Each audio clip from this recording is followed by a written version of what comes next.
He was the chairman of the board, old blue eyes, the voice that defined a century. And yet by the end, Frank Sinatra couldn't recognize his own songs. What happened between the Bobby Soxers screaming at the Paramount in 1944 and the man who whispered, "I'm losing," as his final words? That's the story nobody tells completely. This is the sad end of Frank Sinatra.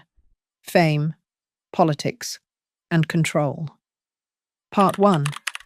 The Kid from the Tenement. Francis Albert Sinatra came into the world on December 12, 1915, in a cold water tenement at 415 Monroe Street in Hoboken, New Jersey. And he nearly didn't make it through the delivery. He was a breech birth, weighing over 13 pounds, and the doctor had to use forceps to extract him. The instruments left permanent scars on his left cheek, neck, and ear, and perforated his eardrum. His grandmother reportedly ran him under cold water after the doctor believed him to be stillborn. The damage to his ear, which he carried for life, would later keep him out of military service during World War II, a fact that became fuel for years of accusations and rumour. His parents were Italian immigrants who had come up the hard way. His father, Marty, was a bantamweight boxer who eventually worked his way to captain at the Hoboken Fire Department. His mother, Dolly, was the more formidable of the two, a Democratic Party ward leader who reliably delivered hundreds of votes for candidates, served as a midwife, and ran translation services for Italian immigrants navigating American courts. She was the engine of the household, and by most accounts, the engine of her son. She could also be brutal with him, and later accounts suggest the household was one where emotional warmth and harsh discipline alternated without much warning. The young Sinatra dropped out of high school after attending only 47 days and was expelled for what records describe as general rowdiness. His mother enrolled him briefly in a business school, which he also abandoned. He worked as a delivery boy, then briefly as a riveter. None of it stuck, because none of it was music. He had been obsessed with singing since childhood, sitting on the bar at his parents' local club, watching the performers, absorbing the radio broadcasts. He idolized Bing Crosby with the kind of intensity that teenagers reserve for people they intend to become. He taught himself entirely by ear, never learning to read a note of music in his entire life. In 1935, his mother talked a local group called the Three Flashes into letting her son join them for an audition on the Major Boo's amateur hour radio program. The group, renamed the Hoboken Four, won first place and went on tour. One member later admitted they had only taken Frank because he had a car.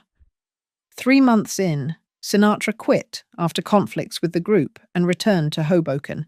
He would spend the next few years performing in social clubs, doing radio broadcasts for no pay just to get his voice heard, and waiting tables at a roadhouse in New Jersey called the Rustic Cabin. That roadhouse had a radio connection to WNEW in New York. Sinatra took the job for $15 a week, and he also agreed to sing on 18 separate radio broadcasts a week for no additional salary at all, purely to get his voice in front of listeners. The calculation was simple. He needed to be heard by the right person at the right moment. He was willing to work for nothing to make that happen. And one evening in 1939, band leader Harry James was lying in bed, listening to a radio broadcast, and heard something he couldn't place. A voice that had an intimacy to it, a way of moving through a phrase that felt different from the big band vocalists of the era. He tracked down the unnamed singer and offered him a job at $75 a week. Sinatra said he'd leave with the band that night. By 1940, Tommy Dorsey had heard him perform and made a better offer. Sinatra's time with Dorsey was formative in a technical sense. He studied Dorsey's trombone, playing with the obsessiveness of a student who has finally found the lesson worth learning. Dorsey could hold a melody through enormously long phrases without an audible breath, and Sinatra began training himself to do the same with his voice, practicing breath control in swimming pools and working to extend the length of phrases he could sustain. It was not natural talent alone. It was that talent combined with a work ethic that few people who only saw the performance ever knew existed. Within 2 years, Sinatra's fame had eclipsed Dorsey's own. By 1942, he was striking out on his own, a decision that most musicians in the big band era considered career suicide. Dorsey let him go, but extracted a significant financial arrangement for his release, taking a percentage of Sinatra's future earnings that the singer would spend years trying to renegotiate and eventually needed legal help to dissolve. It was not an easy parting, but Sinatra had calculated correctly that his future was larger than any band could contain. What happened next made him a legend, but what was building beneath the surface, the mob connections, the political entanglements, the need for control, would eventually become just as defining as the music. Part 2. The Voice and the Volcano. By December 1942, Frank Sinatra made his solo concert debut at the Paramount Theatre in New York. He was billed alongside the Benny Goodman Orchestra. Goodman was one of the biggest names in American music. The crowd that came that evening was there for someone else entirely. What happened inside that theatre had never happened before in American entertainment. Teenagers, overwhelmingly young women, packed the seats in numbers that exceeded fire safety limits. They screamed from the moment he walked on stage. Some fainted. The scene was so chaotic that police had to be called. One writer described it as a public hysteria. Another called it the beginning of the modern entertainment age. In October 1944, the chaos at the Paramount escalated to something that entered the historical record as the Columbus Day riot. 30,000 fans, mostly young women, surrounded the theatre before his performance. The crowd outside overwhelmed the police presence. Windows were broken. People were injured in the crush. Sinatra sat inside and performed his shows, while the street outside his theatre looked like a city under siege. Nobody had done this before. Elvis Presley was still 9 years old. The Beatles were not yet teenagers. Sinatra's publicist, George Evans, had worked hard to shape a particular image for him. The shy, vulnerable boy from the streets, saved by love, the kind of singer who meant every word. And Sinatra did mean every word, which was part of what made the image stick. His voice had a quality that sound engineers and musicians have spent decades trying to describe: an intimacy at scale. He could fill a concert hall and still sound like he was singing only to you. He learned to control a microphone as an instrument in itself, to move toward it and away from it, to create dynamics that no amount of volume control in a sound booth could replicate. By 1946, he had released his debut album, The Voice of Frank Sinatra, which immediately rose to the top of the charts. He was earning around $1 million a year. He had a wife, Nancy Barbato, whom he had married in 1939, and 3 children, Nancy, Frank Jr., and Tina. He had won a Special Academy Award for The House I Live In, a 1945 short film promoting racial and religious tolerance, a cause he genuinely cared about. He had refused to play segregated venues and had pushed for the desegregation of Nevada's casinos at a time when that carried real professional risk. He was also, by every account from people close to him, a man of volcanic temperament. He punched a reporter who printed a story he disliked. He made enemies as quickly as he made friends. He was generous with people he loved to a degree that bordered on extravagant, paying strangers hospital bills, covering funeral costs for people he barely knew, and could be terrifyingly cold to people he felt had wronged him. His daughter Nancy, later described the quality her father had inherited from his mother: a steel will that had been forged in friction and never entirely softened. And by the late 1940s, cracks were appearing. The Bobby Soxers were growing up. Tastes were shifting. The tender, vulnerable balladeer who had made teenagers swoon in 1944 was beginning to feel like yesterday's news to a music industry that was already hunting for whatever came next. Behind the scenes, Sinatra was falling deeply in love with someone who was not his wife, a woman who would both nearly destroy him and eventually point toward his greatest work. Part 3. Ava and the Abyss. Ava Gardner was one of the most celebrated actresses in Hollywood when Frank Sinatra fell for her. She was also, by the time they became involved in 1949, very much not interested in making things simple for anyone. Their connection was electric and immediately combustible. Both of them were too proud, too passionate, and too restless to give each other the stillness a relationship requires. But they couldn't stay away from each other either. Sinatra was still married to Nancy Barbato. The affair became public in early 1950, and the fallout was immediate. His studio grew concerned. The Catholic press wrote letters condemning him. His management relationships frayed. Nancy filed for legal separation. The image that his publicist, George Evans, had spent years constructing, Frank Sinatra as the faithful boy from Hoboken, collapsed in the tabloid coverage. Then Evans himself died suddenly of a heart attack in January 1950, at 39 years old. He had been Sinatra's steadying force, the man who managed the press and shaped the narrative. With Evans gone and his personal life in public disarray, Sinatra had no one to run interference. That April, he was booked to perform at the Copa Club in New York, a prestige engagement that could have steadied his career. He cancelled 5 days into the booking with what was officially described as a throat hemorrhage. The timing coincided precisely with the peak of the tabloid coverage of his affair with Gardner. His press agent at the time later said that Sinatra's voice problems were always connected to periods of extreme emotional strain. By 1952, things had deteriorated to a degree that was difficult to overstate for someone who had been at the top of the entertainment world just 5 years earlier. Columbia Records executives were telling people privately they couldn't give away a Sinatra record. MGM let him go. His agents dropped him. He was borrowing money against future earnings to pay back taxes.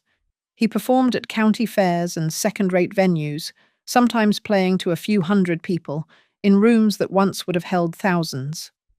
He borrowed $200,000 from his record label to cover his tax debt after his management company declined to advance the money.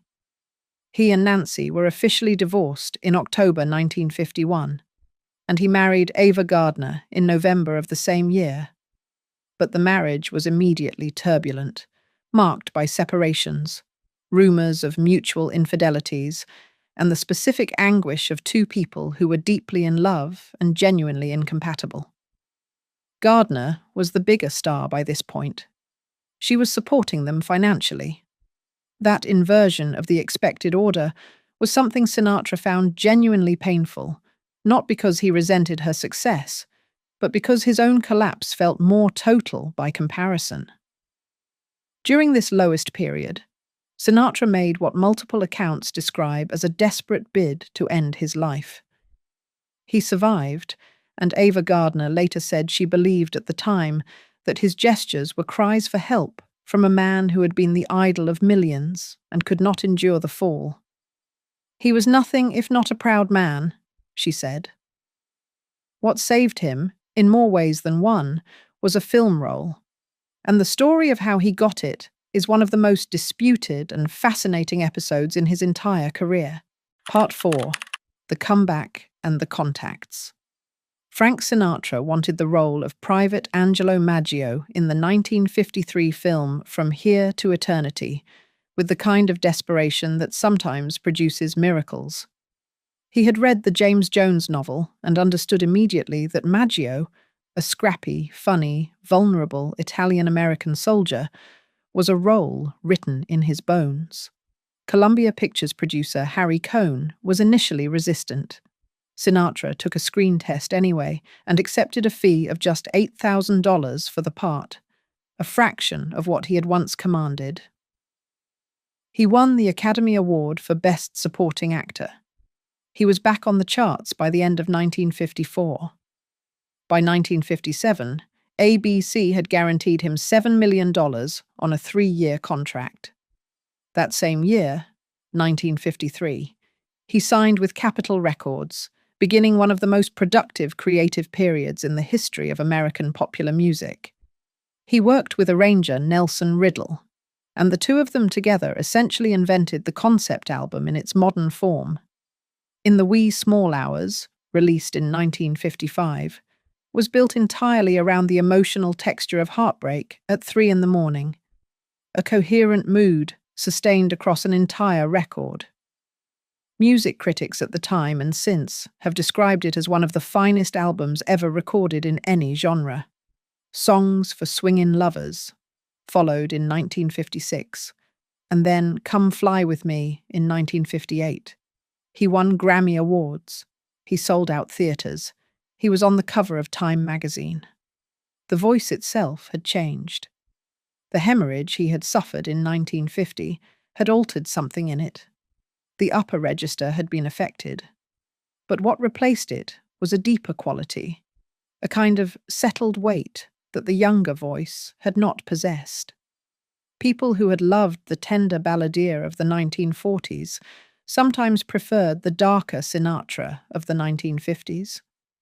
He himself seemed to understand that his best recordings came from experience that cost him something, that the anguish of the Ava Gardner years had given him access to emotional terrain that a man whose life had been easier would not have been able to reach.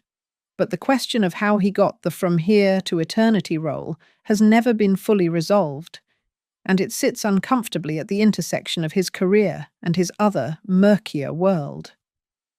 The claim, made by sources in multiple accounts over the years, and most famously fictionalized in The Godfather, was that mob-connected pressure was applied to Harry Cohn to cast Sinatra.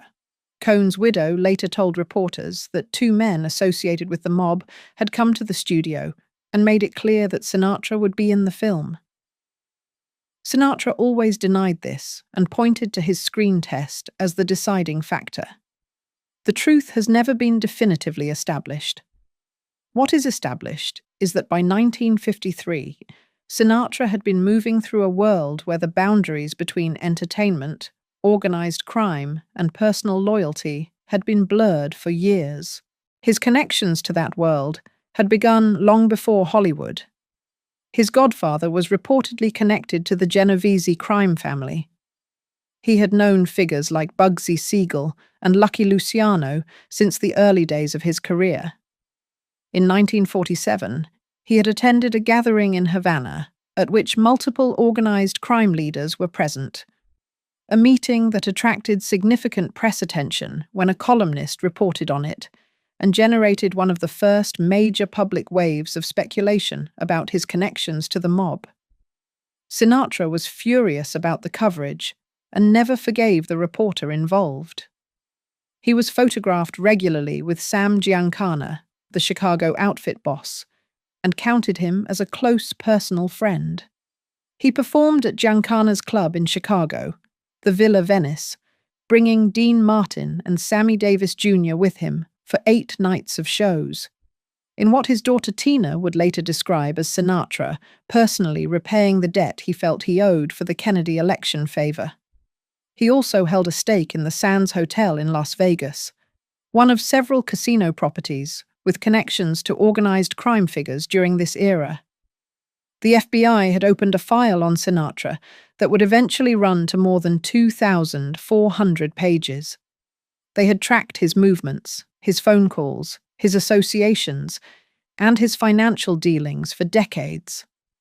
They had considered bugging his home and decided against it on orders from J. Edgar Hoover himself. They had investigated accusations from multiple directions, including allegations that he had bought his way out of military service during World War II. He had not. His perforated eardrum was the documented reason for his exemption. But the file grew regardless, fed by every association and every photograph and every conversation overheard in the rooms where he moved. Sinatra always maintained that these were personal friendships, not criminal associations, that the men he knew happened to be connected to organized crime, but that the connection was social, not operational. The FBI watched him for 40 years and never charged him with anything. But the file existed, and eventually it became the thing that fractured one of the most consequential relationships of his life. Part 5. The President, the Mob, and the Helipad. Frank Sinatra's friendship with John F. Kennedy was one of the central relationships of his post-comeback life. He had campaigned enthusiastically for Kennedy in 1960, using every connection he had to generate support. According to his daughter Tina, who discussed the matter decades later, Sinatra served as an intermediary between the Kennedy campaign and Sam Giancana, specifically helping to broker Giancana's agreement to use his influence to deliver Union votes in the critical West Virginia Democratic primary, where Kennedy faced a difficult race against Hubert Humphrey. Giancana reportedly told Sinatra that delivering the votes would take a couple of phone calls.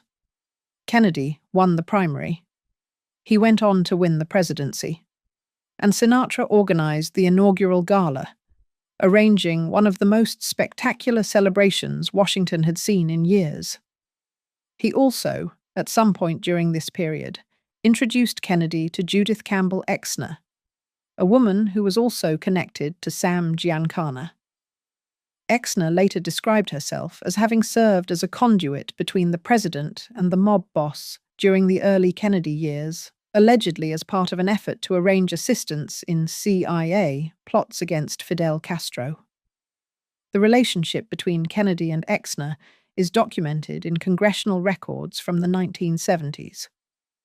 Sinatra believed that his relationship with the President of the United States was secure. When Kennedy planned a visit to California in March 1962, Sinatra assumed he would be staying at his Palm Springs estate. He began remodeling the property. He added new guest cottages. He installed a communications system.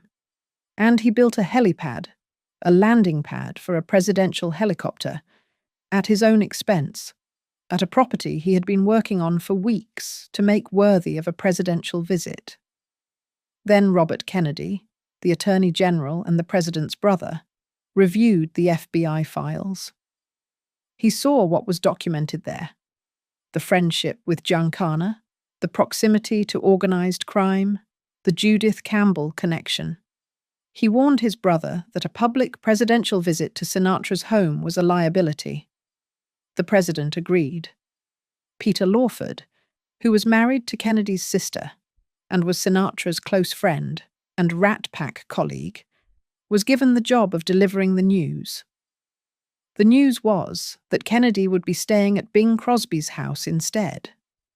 Bing Crosby, a Republican and a rival in the entertainment world that Sinatra had quietly measured himself against for decades. Sinatra's reaction, when Lawford delivered the message, was not quiet. He destroyed the helipad with a sledgehammer. He kicked in the door of the presidential suite he had prepared. He never forgave Robert Kennedy, a fury he carried for years. Peter Lawford, who had been the one tasked with delivering the news, bore the brunt of Sinatra's anger and was effectively cut from the Rat Pack from that point forward, the casualty of having been the messenger. Sinatra later said, through various intermediaries and in occasional candid moments, that what hurt more than the decision itself was how it was handled. He could have accepted an explanation from Kennedy directly: the political reality of the FBI files, the risk that public association posed. What he could not accept was being told through Lawford, without so much as a personal call from the president. The snub, as much as the substance of it, was what left the wound. And then, with the kind of decisive anger that had always been one of his defining characteristics, he pivoted entirely. The man who had campaigned for Franklin Roosevelt, Harry Truman, Adlai Stevenson, and John Kennedy, who had been one of the most prominent Democratic entertainers in the country, switched political allegiance. He became a Republican. He supported Nixon in 1968. He chaired Reagan's inaugural committee in 1980 and became a White House intimate once more, receiving the Presidential Medal of Freedom in 1985. It was, as one political writer later observed, one of the more remarkable ideological journeys in American entertainment history. Driven not by a change in values, but by a single personal humiliation and the permanent withdrawal of a loyalty that had been total. But the political story was only one part of what was unraveling in Sinatra's world. The mob connections that had cost him the Kennedy friendship had also attracted the attention of Nevada's Gaming Control Board. And what happened next nearly cost him something he valued even more than presidential access. Part 6. The Cal Neva and the License. The Cal Neva Lodge was a casino resort on the shore of Lake Tahoe, sitting directly on the border between California and Nevada, hence the name. Frank Sinatra held a significant ownership stake in it. He performed there regularly. He also held an interest in the Sands Hotel in Las Vegas, which had become the home base for the Rat Pack. The informal group of performers that included Dean Martin, Sammy Davis Jr., Peter Lawford, and Joey Bishop, with Sinatra as the undisputed center of gravity. The Rat Pack had made Las Vegas their kingdom in the late 1950s and early 1960s. Their residencies at the Sands were events in themselves, shows that were less like concerts and more like evenings spent inside a private club you had been fortunate enough to enter. They improvised. They brought each other on stage unannounced. They drank on stage. They were visibly having the time of their lives, and the audiences paid to watch that as much as they paid for the music. In 1960, they filmed Ocean's 11 during the day and performed at the Sands at night. The whole enterprise had an atmosphere of excess and pleasure that felt, to the audiences of the time, like a window into the best possible version of American life. Sinatra was the one who held it together and the one who set the tone. When he was relaxed and expansive, the shows were joyful. When he was in a darker mood, which happened with regularity, even the people sharing the stage with him felt the shift. Dean Martin was perhaps the only person in the group who could manage Sinatra's volatility without effort, partly because Martin genuinely didn't care enough about approval to be intimidated by its withdrawal. And in 1963, Sam Giancana stayed at the Cal Neva. This was a direct violation of Nevada gaming regulations, which explicitly prohibited individuals on the Nevada Gaming Control Board's Black Book, a list of organized crime figures banned from all Nevada casinos, from entering any licensed casino. Giancana was on that list. Sinatra hosted him anyway. The Nevada Gaming Control Board moved to revoke Sinatra's gaming license. Sinatra's response was characteristically combative. He gave an interview in which he described the gaming board's chairman, Edward Olson, in language that was both vivid and professionally catastrophic. Olson proceeded to quote Sinatra's exact words in the official revocation proceedings, which meant they became part of the public record. Sinatra eventually chose to surrender his license rather than fight the revocation. He sold his stake in the Sands Hotel, where the Rat Pack had performed their legendary shows, and stepped away from his Las Vegas casino interests.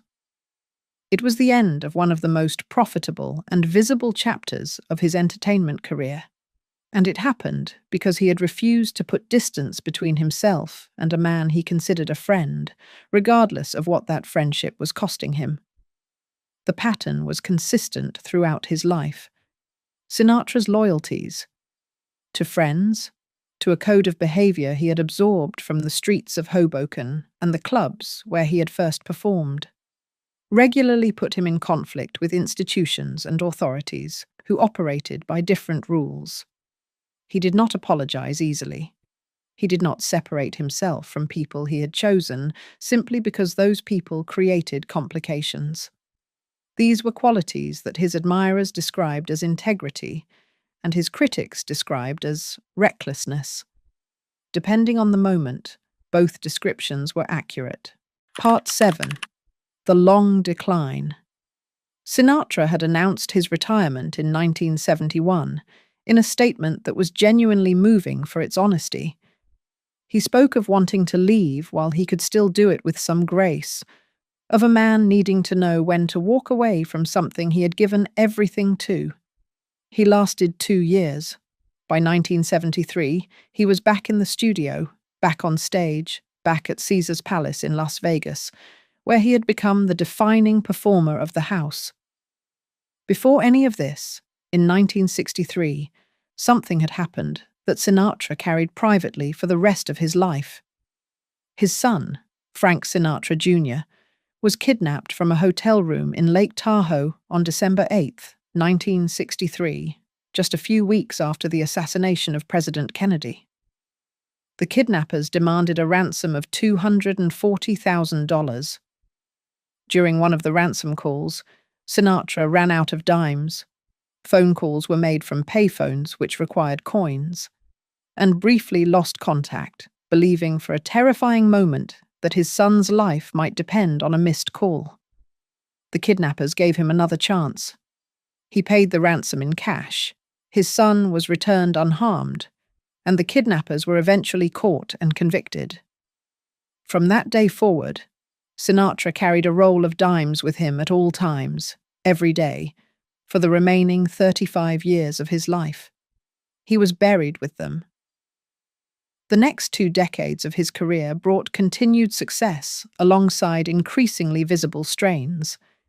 His voice changed as he aged, deepening, losing some of the upper range, acquiring a quality that was different from what it had been, but still capable of moments of profound beauty. He released the duets albums in 1993 and 1994, recording separately with artists including Tony Bennett, Barbra Streisand, Bono, and others. A late career project that introduced his work to a generation that had grown up with entirely different music and sold millions of copies worldwide.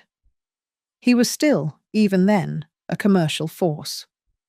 He had also, in his later years, completed the improbable political arc that the Kennedy snub had set in motion. He had supported Nixon, organized Reagan's inaugural gala in 1980, and chaired another Reagan inaugural in 1985. He received the Presidential Medal of Freedom from Reagan in 1985. The man who had once been the most prominent Democratic entertainer in the country had become a fixture of Republican Washington. Welcomed back into the orbit of power by an administration that understood, as the Kennedys had understood before their break, that Sinatra's access to audiences and his cultural stature was worth the complications that came with him. But in 1994, at age 78, he collapsed on stage during a performance at the Sunrise Musical Theatre in Fort Lauderdale, Florida. He recovered, returned briefly to performing, but the collapse had made visible what people close to him had been watching develop for some time. His memory was failing. He could forget lyrics mid-song, even songs he had recorded hundreds of times.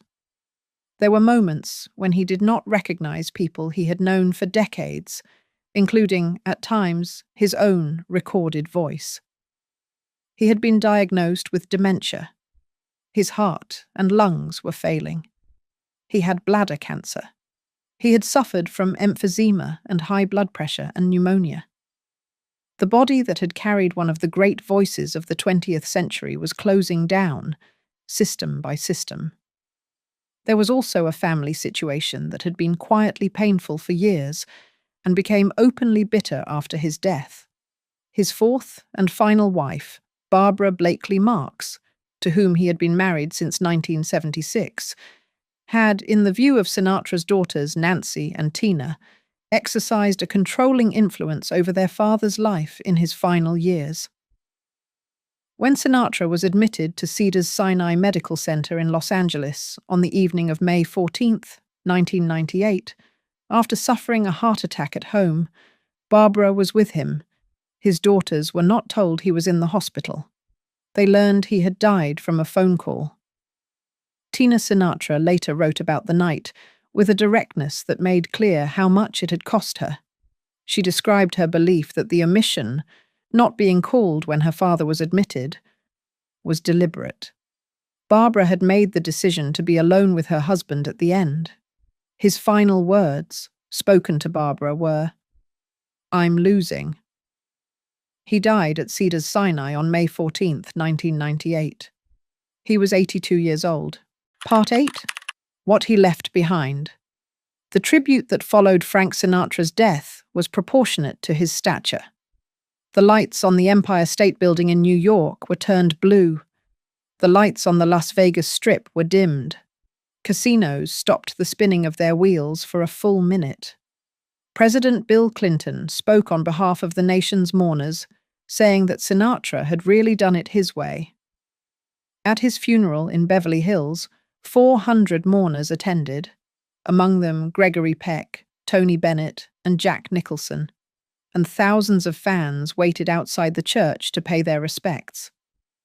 He was buried with a pack of Camel cigarettes, a bottle of Jack Daniels, a Zippo lighter, and $1 worth of dimes.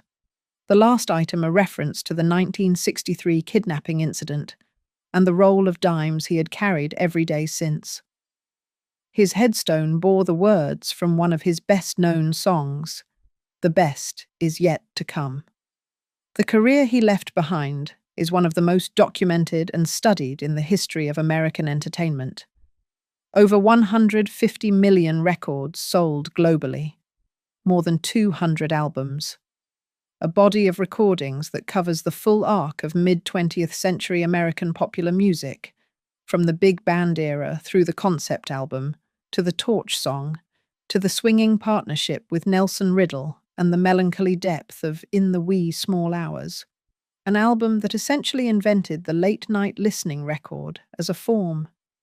He had been awarded the Academy Award for Best Supporting Actor, a second Oscar for The House I Live In, an Emmy, 7 Grammy Awards between 1959 and 1966, the Grammy Lifetime Achievement Award, the Kennedy Center Honors, the Presidential Medal of Freedom, and the Congressional Gold Medal.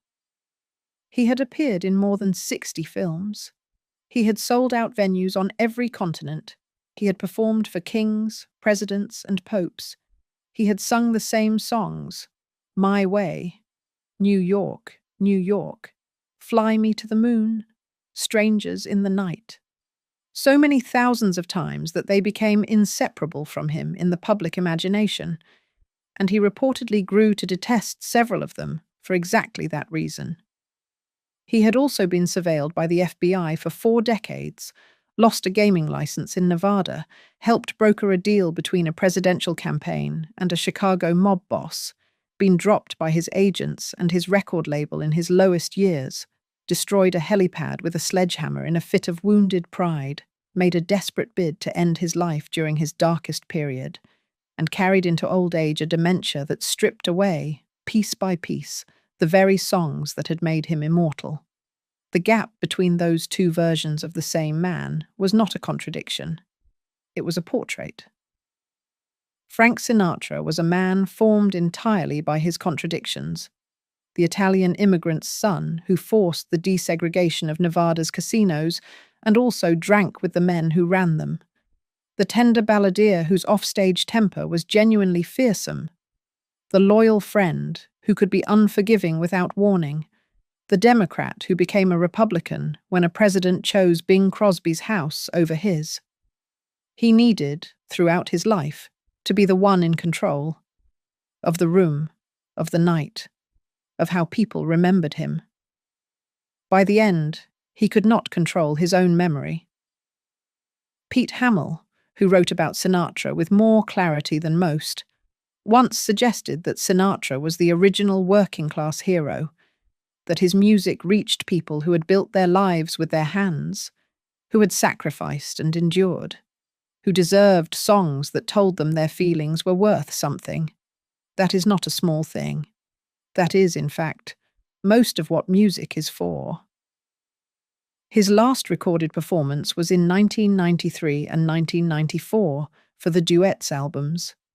His last live concert was in February 1995 at the Palm Desert Marriott in California. He was 79 years old. By all accounts, he knew the voice was not what it had been, and he sang anyway, because stopping was not something he had ever known how to do gracefully. "I'm losing," he said at the end, with Barbara beside him. He had spent 82 years refusing to lose. He had beaten poverty, obscurity, professional ruin, personal despair, the mob, the FBI, and the passage of time. He had sung the American songbook so thoroughly that the two became inseparable in the public imagination. And in the end, he lost the same way everyone does, in a room at the final moment, with the music gone quiet. But the music itself never went quiet. It is still playing. If you enjoyed this video, please like and subscribe to our channel so you never miss out on more fascinating stories. She walked into every room like she already owned it. The posture of a ballerina, the voice of someone who had nothing left to prove, and a smile that could cut glass or charm a nation into watching her every Sunday night.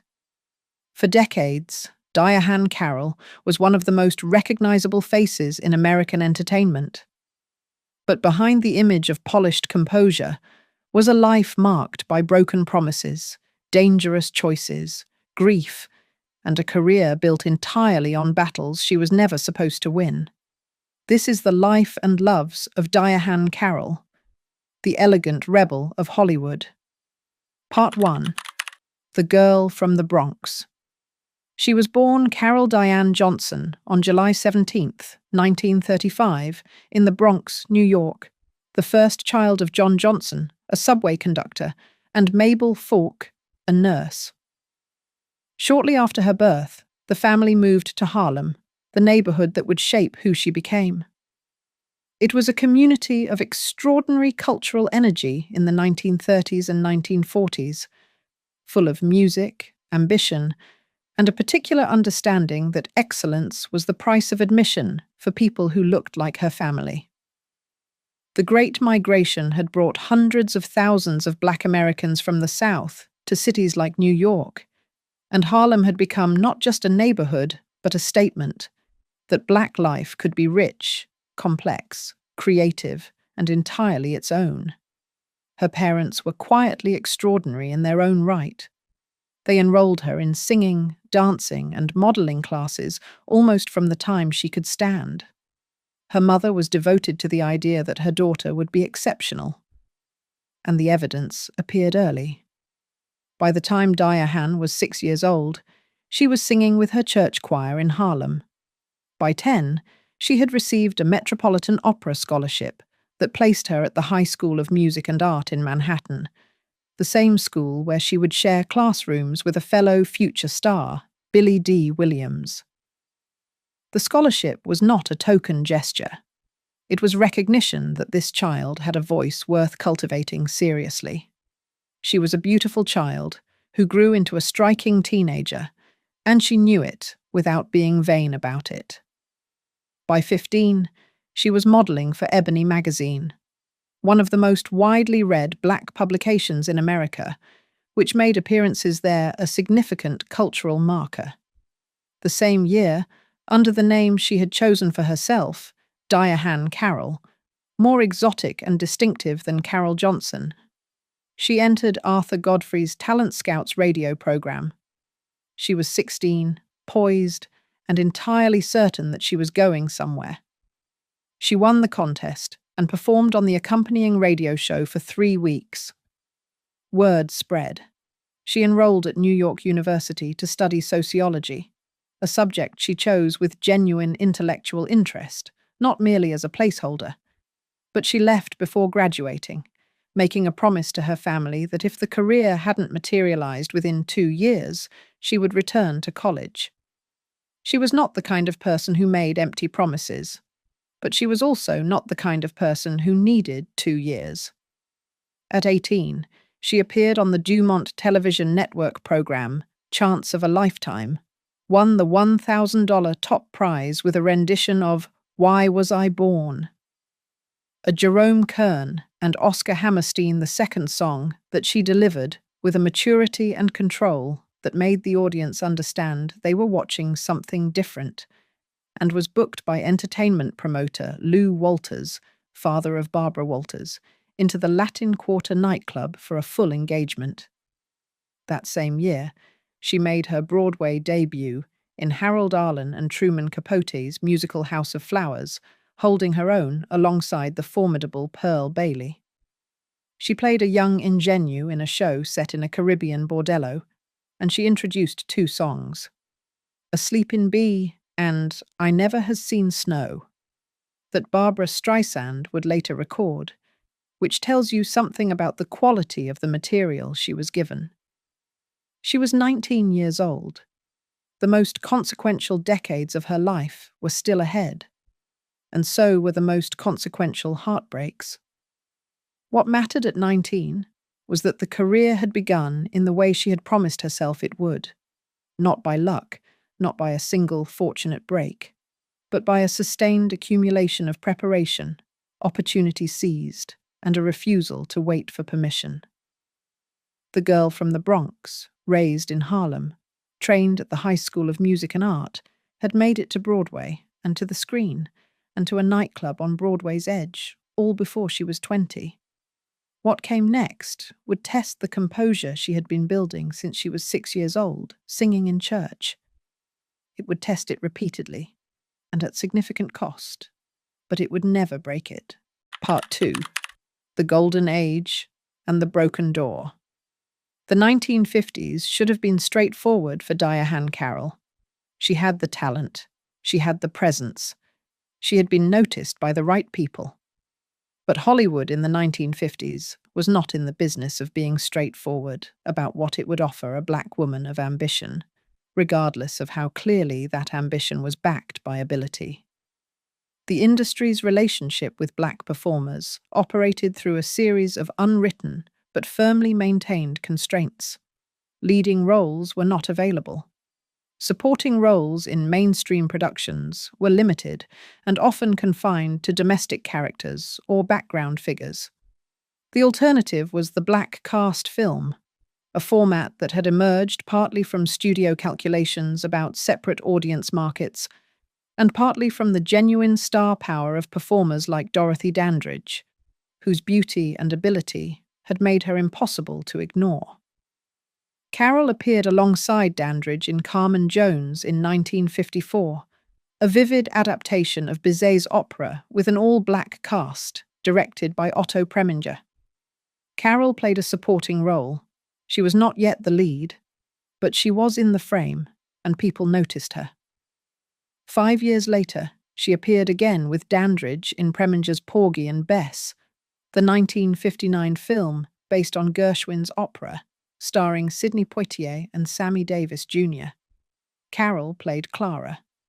Her character's singing parts were dubbed by opera singer Luli John Norman, a condition Carroll found professionally frustrating and which illustrated the particular indignities that accompanied even successful appearances. She was there, but not entirely on her own terms. Even producer Sam Goldwyn, who held enormous power over the production, demonstrated the particular way authority was wielded against black performers during this era. Carroll, in her memoir, described a confrontation with Goldwyn in his office over a costume decision, a bandana she had not wanted to wear on screen. When he berated her in a manner she found inappropriate, she responded with a directness that many people in her position would not have dared. She told him calmly that not even her own father spoke to her in that manner, but that she would be happy to discuss the bandana if he wished. She did not apologize. She was not fired. Between those two films, she had been working at a pace that most people would find exhausting. Nightclub appearances across the country, television guest spots with Jack Parr, Steve Allen, Ed Sullivan, and other variety program hosts, recording sessions, radio work.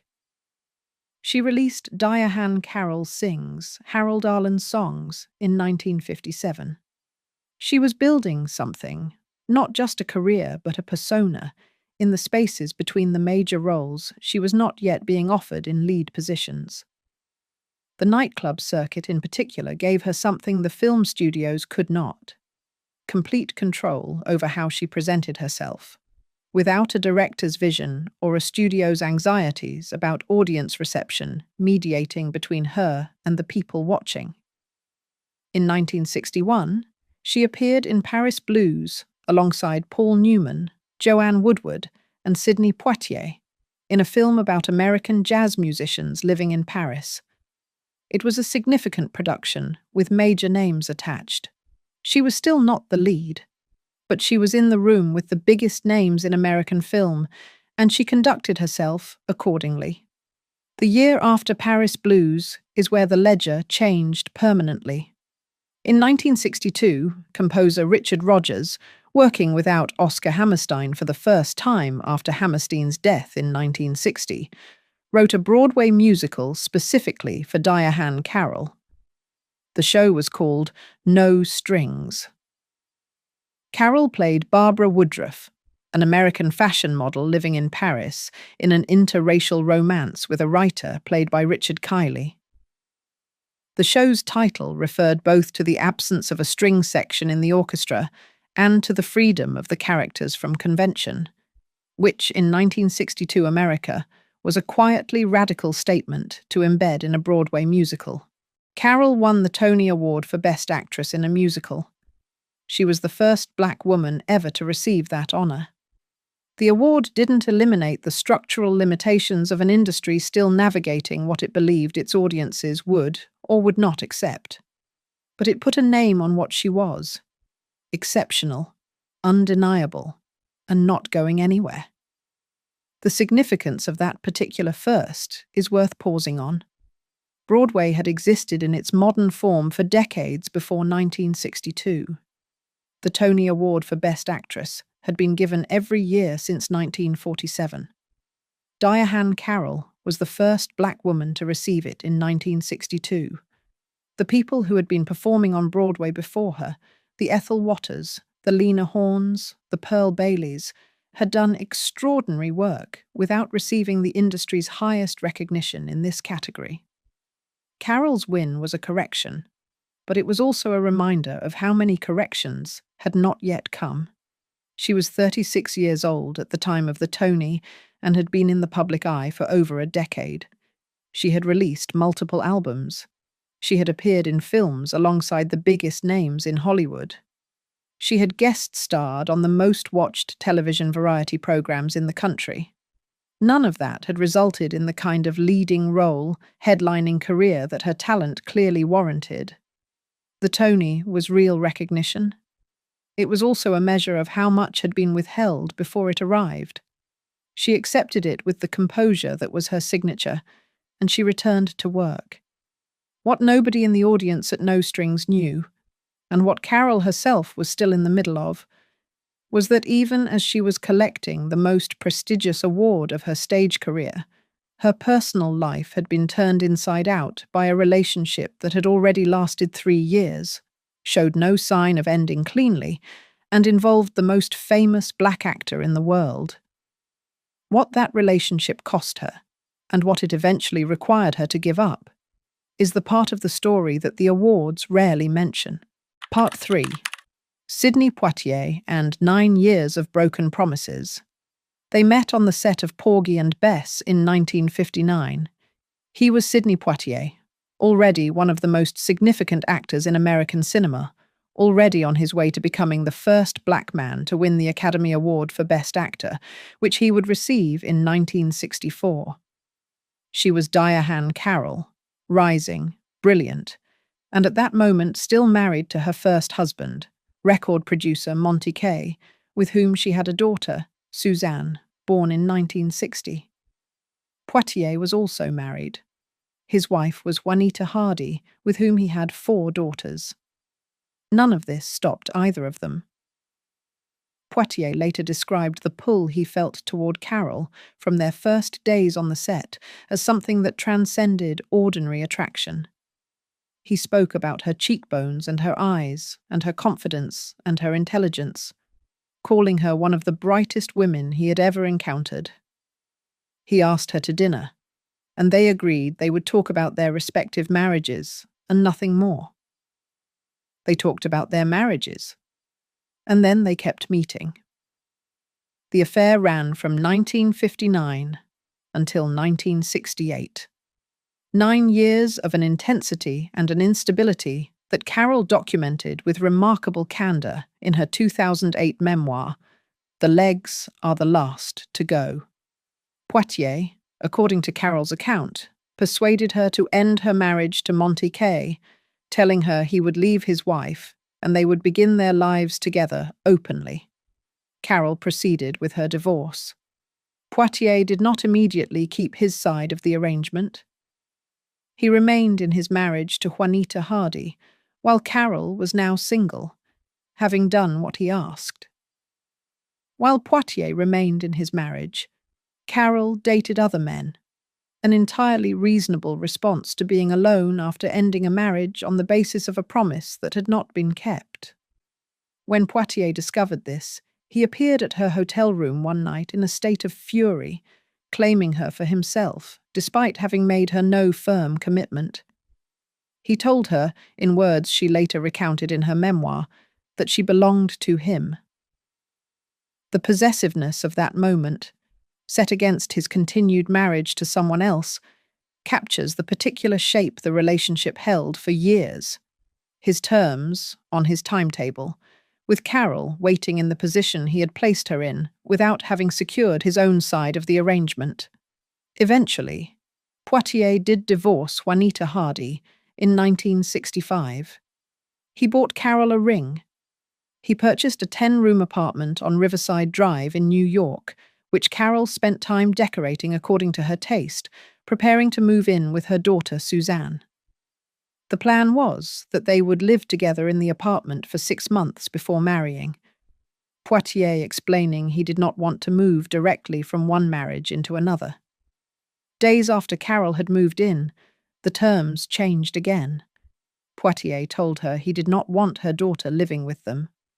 When Carol refused to accept this condition, he changed the locks on the apartment door. He then asked her to reimburse him for the purchase and decorating costs of a home she had prepared to live in with her child. Carol wrote in her memoir that she did as she was told. She used the word submissive to describe herself in those moments. For a woman of her bearing, her accomplishments, her very particular command of any room she entered, that word carries enormous weight.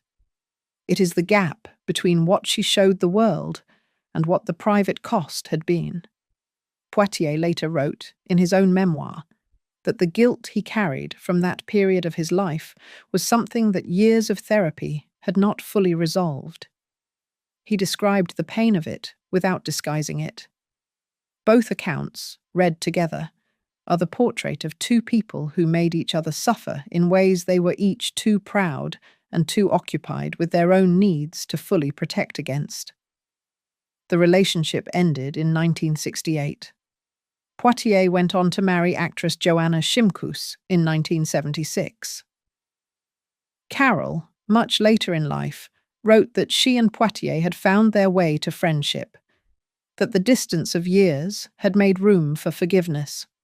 She described the feeling as something lovely that comes with age. Whether it arrived easily or cost something further to reach, only she would have known. But the Poitier chapter, as consuming as it was not the last complicated relationship she would navigate, and the next ones would be darker in different ways. Part 4. Julia and the Weight of a First. In the fall of 1968, a television program called Julia debuted on NBC. It starred Diahan Carroll as Julia Baker, a widowed nurse raising her young son, Corey, while working for the doctor at an aerospace company. The show ran for 86 episodes over 3 seasons, earning strong ratings in its first 2 years and producing both a Golden Globe Award for Carroll for Best TV Star, Female, and an Emmy nomination in 1969. What the awards don't fully capture is what Julia actually meant in the context of American television history.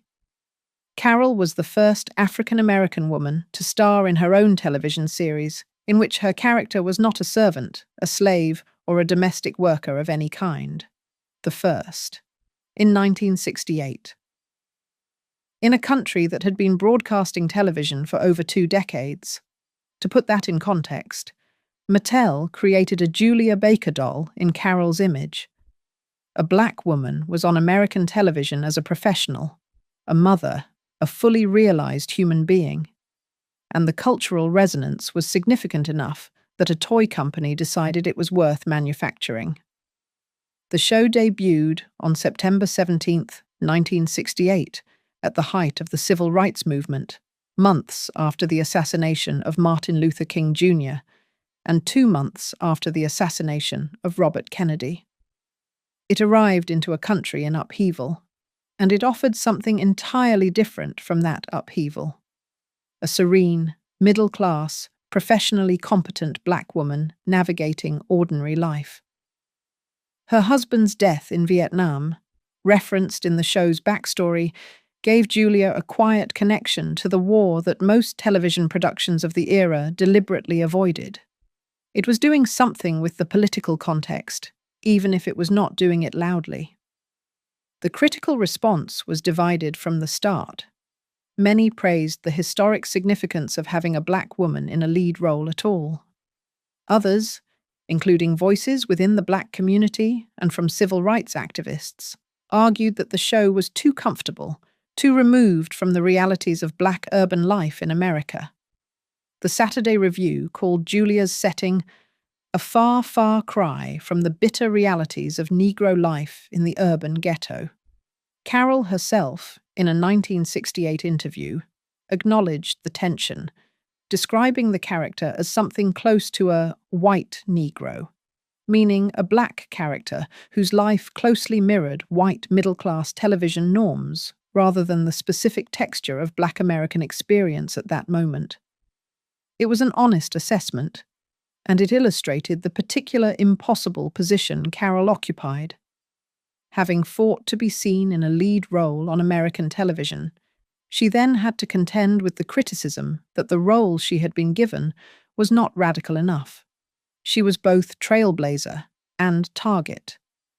Carroll ended the series in 1971 at her own request, reportedly having grown tired of the controversy that had surrounded it from its first episode. 86 episodes over 3 years, and she walked away. That decision told its own story about who she was, someone for whom the historic significance of a milestone did not require her to stay in it indefinitely once it had stopped serving her.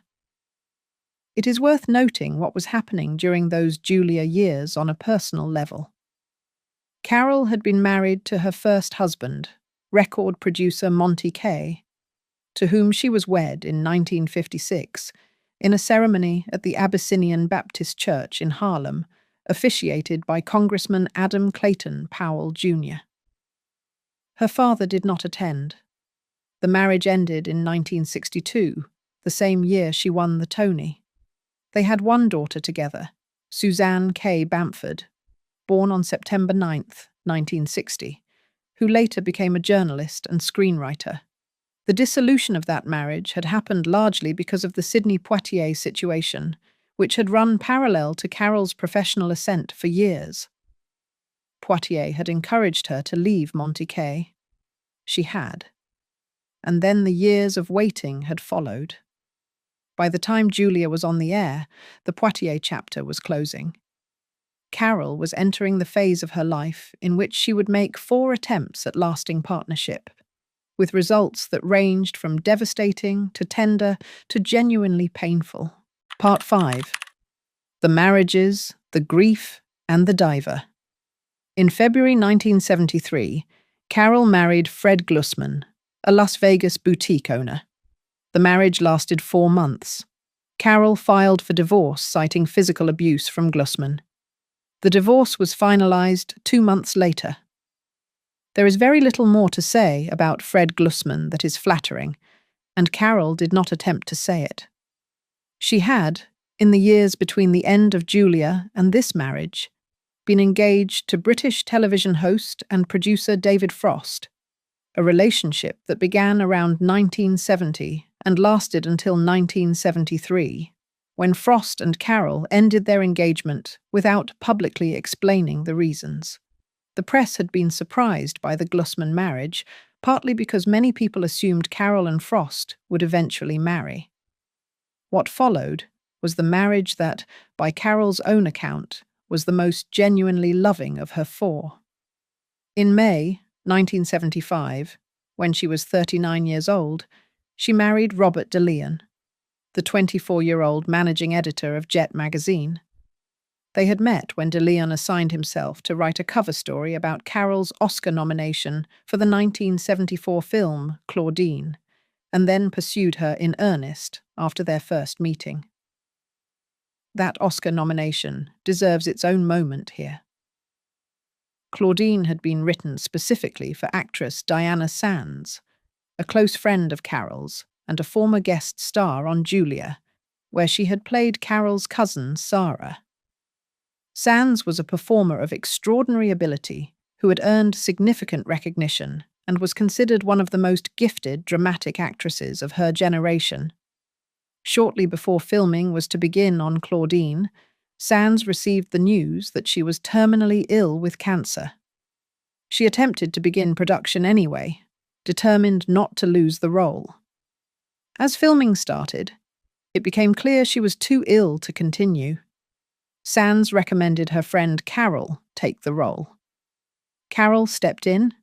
She played Claudine, a Harlem woman raising 6 children on her own while navigating poverty, welfare regulations, and a new relationship with a sanitation worker played by James Earl Jones. It was a role that required Carol to set aside the elegance and polish that had been her signature, to appear, for once, as someone for whom survival was a daily calculation rather than a given.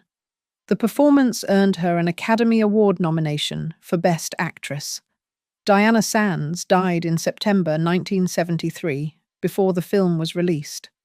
When Claudine came out in April 1974, Carol carried the knowledge that the role she was being celebrated for had been entrusted to her by a dying friend. That is not a small thing to carry. Carol carried it with the same composure she brought to everything. The age difference between Carol and DeLeon drew attention, as age differences between women and younger men reliably do. Carol largely did not engage with the commentary. She had been in rooms full of people who expected her to be otherwise for most of her adult life, and she had not rearranged herself for any of them. DeLeon was, by accounts from people who knew them together, genuinely devoted to her. Carol moved to Chicago to be near his work at Jet magazine, which was headquartered there. When DeLeon eventually left his position at Jet, the couple relocated to Oakland, California. They were building something real, something that felt different from the previous attempts at partnership. On March 31st, 1977, Robert DeLeon was killed in a car crash in Beverly Hills. He was 26 years old. Carol was 41. She absorbed the loss without public collapse, the way she absorbed most things, with the composed exterior that had been both her armor and her public face for as long as she had been known. What it cost privately, she kept to herself. The grief of losing someone so young, so devoted, under such sudden circumstances, is the kind that does not resolve. It simply becomes part of the architecture of a person. The career continued, as it always had. Part 6. Dominique Devereaux and the Art of Being Magnificent. Dynasty was the defining prime-time soap opera of the 1980s, a world of enormous shoulder pads, operatic family conflicts, extraordinary wealth, and a very specific grammar of glamour that the decade had perfected. Joan Collins, as Alexis Carrington, had established the show's particular flavour of magnificent scheming. The show was one of the most watched programs on American television, and it trafficked in a kind of excess that was perfectly calibrated to the decade's appetite for it. In 1984, at the end of the show's fourth season, the producers introduced a new character. Dominique Devereaux, the mixed-race jet-set diva revealed to be the half-sister of Carrington patriarch Blake, played by John Forsythe. The character was designed for confrontation, for glamour, for the kind of entrance that makes an entire scene reorganize itself around the person who has just walked through the door. Carol played Dominique with a controlled ferocity that made every scene feel like the opening of a negotiation she had already won. Where Alexis was all operatic menace, Dominique had a different quality, an imperious self-possession that came from Carol's decades of practice at being the most polished person in any room while having to fight for the right to be there.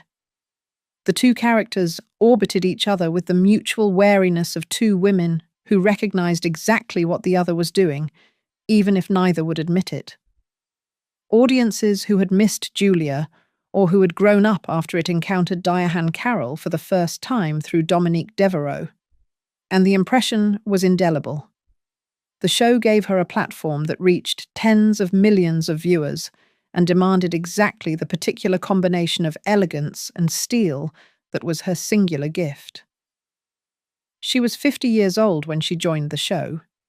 She was being handed the keys to one of the most visible characters on American television at an age when the industry typically considered women her age past their moment. She treated the opportunity accordingly. The reunion with her high school classmate Billy D. Williams, who briefly played her on-screen husband Brady Lloyd on Dynasty, added a layer of warmth that audiences felt without needing to know its source. Two people who had been teenagers together at the High School of Music and Art in Harlem decades later, sharing a screen on one of the most watched television programs in the country. The arc of that is something. Carol remained on Dynasty through the seventh season in 1987, with additional appearances on its spin-off The Colbys. She had entered the show at an age when most actresses of her generation had been pushed to peripheral roles. She left it, having become, again and differently, one of the most recognizable performers on American television. In 1987, she also married for the fourth time. Singer Vic Damone, a popular traditional pop artist who had scored hits across several decades, became her fourth and final husband.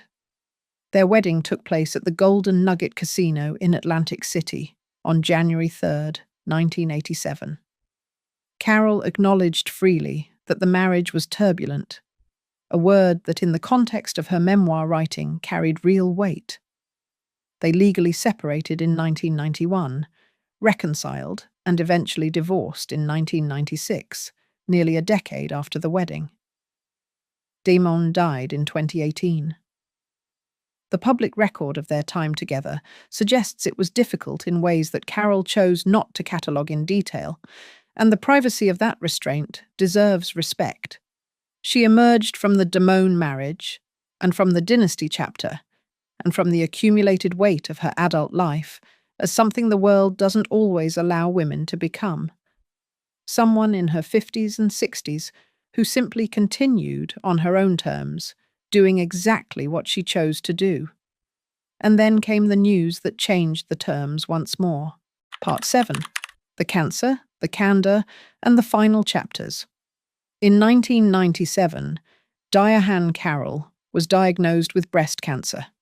She later said the diagnosis stunned her, that there was no family history of the disease, and that she had always lived what she considered a healthy life. She underwent 9 weeks of radiation therapy. The cancer went into remission. She was 62 years old, still working, still immaculate, still entirely herself. She did not go quietly into the role of patient or survivor. She became one of the most visible voices in public conversation about breast cancer awareness, particularly in the Black community, where discussions about the disease carried additional weight given historical inequities in access to healthcare and the cultural pressure many Black women felt to project strength over vulnerability. She appeared in the 2010 documentary One a Minute, alongside other women speaking about breast cancer. She spoke at events, gave interviews, and used the platform she had spent 5 decades building to ensure that the conversation reached people who might otherwise not be having it. In a 2016 interview, she recalled the moment after her diagnosis, looking out the window of her Beverly Hills home and quietly addressing herself as Miss Carol, thinking, in that composed internal voice that had always been her particular register, that she hoped she had enjoyed what she was seeing. That image is very Diahan Carroll.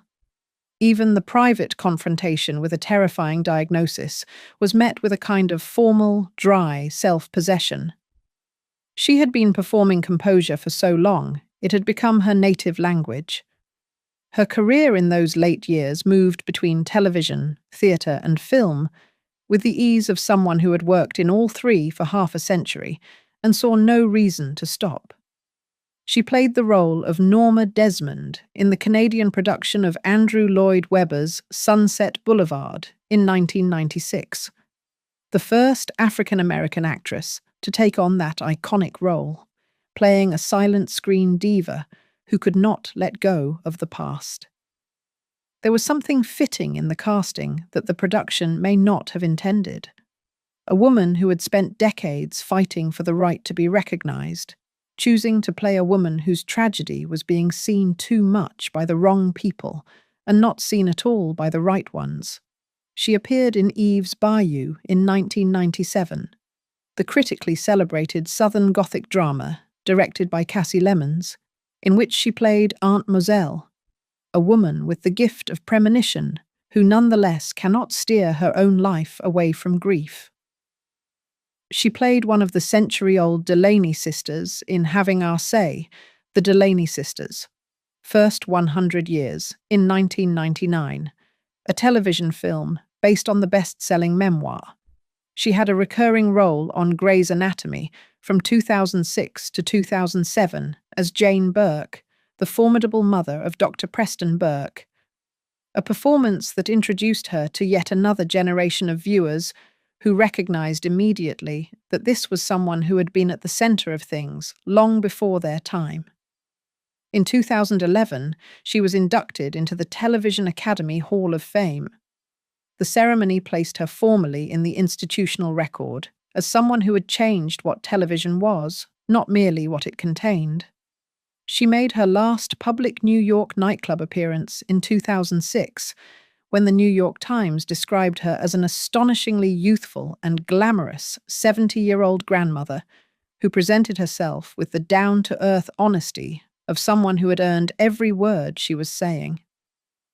The reviewer used the phrase, casually worn grandeur, which is as accurate a description as any. The cancer returned in her final years. She spent her last period in West Hollywood, managing her health with the same private composure she had brought to every other difficult thing. Her daughter, Suzanne Kay, was with her. Diahan Carroll died on October 4th, 2019. She was 84 years old. Part 8. What She Left Behind. The tributes that followed described her as a trailblazer, a legend, an icon. All of those words are accurate, and none of them quite captures the specific texture of what she did. She was the first Black woman to win the Tony Award for Best Actress in a musical. In 1962.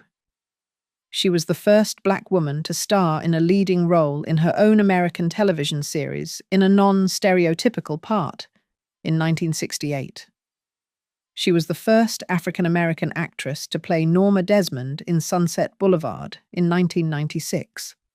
In 2011, she was inducted into the Television Academy Hall of Fame. She received a Golden Globe Award in 1968, an Academy Award nomination in 1974, and 5 Emmy nominations across her career.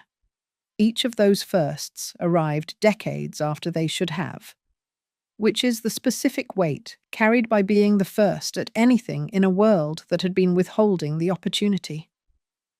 She collected those firsts not as trophies, but as evidence of ground claimed by force of excellence, ground that other women would be able to stand on after her. Mattel created a Julia Baker doll in her image. That is a specific kind of legacy. The children who played with that doll grew up having had, in their earliest sense of what was normal, the image of a black woman as a professional, a mother, a lead character. The doll existed because Carol fought to be on television in the way she was, and it worked. She was married 4 times. To record producer Monty Kaye from 1956 to 1962, in a ceremony officiated by Congressman Adam Clayton Powell, Jr. at the Abyssinian Baptist Church in Harlem. To Fred Glusman briefly in 1973, a marriage she ended due to his abuse. To Robert DeLeon from May 1975 until his death on March 31st, 1977. And to Vic Damone from 1987 to 1996. She had 1 child, her daughter, Suzanne Kaye. She was, over the course of her life, someone who loved with an intensity that sometimes outpaced the readiness of the people she loved. She trusted promises that were made with less commitment than they were received. She left situations, eventually, every time.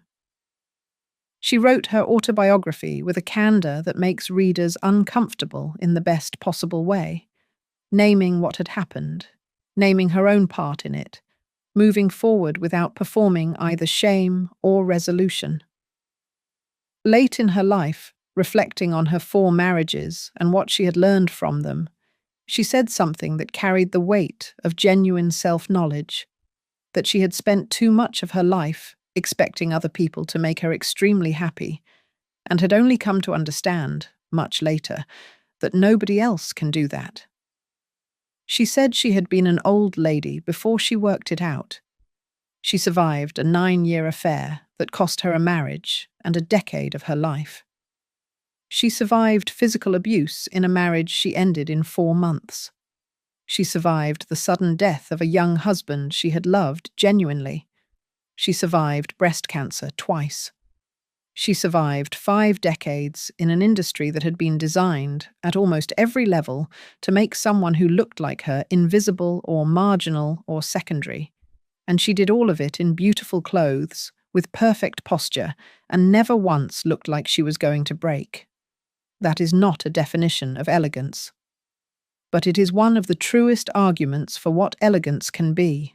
Not the absence of difficulty, but the decision to meet it without surrendering your shape. Diahann Carroll never surrendered her shape.